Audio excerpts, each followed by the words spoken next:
lights were bright, the crowd was roaring. Game 2 in Cleveland. The Cavs, down 1-0 in the series, were looking to bounce back. The young Pacers, fearless and hungry, were ready for a fight. This game had all the ingredients of a classic. The atmosphere inside Rocket Mortgage Fieldhouse was electric. Cavs fans were confident. They believed in their team. The Pacers, however, had a different plan. They were not going to be intimidated. They were there to win. The energy was palpable. Every possession mattered. It was a back-and-forth affair early on. Both teams traded baskets. The intensity was high. The stage was set. The Cavs, fueled by their home crowd, came out firing. Donovan Mitchell, a man on a mission, led the charge. He was unstoppable. Mitchell was hitting shots from everywhere. He was determined to even the series.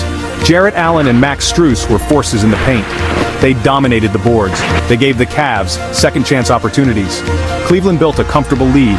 They were in control, or so they thought. The Pacers, though trailing, were not giving up. They kept fighting. Tyrese Haliburton, their young star, was quiet early on. He was waiting for his moment. The Cavs' lead hovered around 15 points. It seemed like they were going to cruise to victory. The third quarter started, and the momentum shifted. The Pacers found their rhythm. They started hitting shots. Their defense tightened up. The Cavs started making mistakes.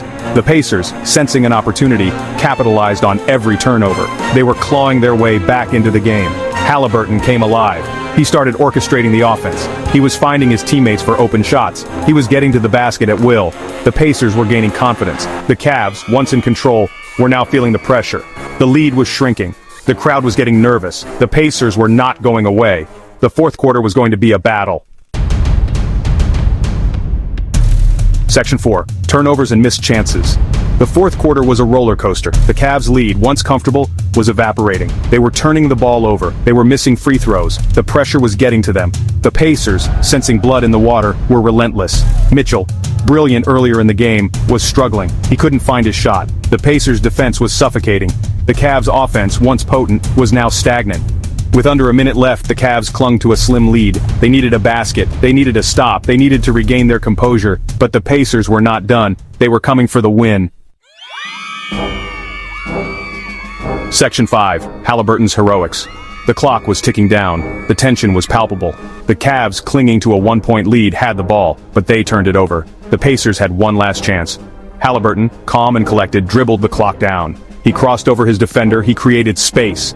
With time running out, he rose up for a three-pointer. The buzzer sounded as the ball left his hands. The entire arena held its breath. The ball sailed through the air. It hit the backboard, and then it went in. Section 6. Series implications. The Pacers bench erupted. The crowd was stunned. Haliburton was mobbed by his teammates. He had just silenced the crowd in Cleveland. The Pacers had stolen Game 2. They were now up 2-0 in the series. The Cavs were devastated. They had let a winnable game slip away. Their home court advantage was gone. They had to go to Indiana and win 2 games. This game was a statement. The Pacers were for real. They were not going to be an easy out. This series was far from over, but one thing was for sure: the Pacers had the momentum.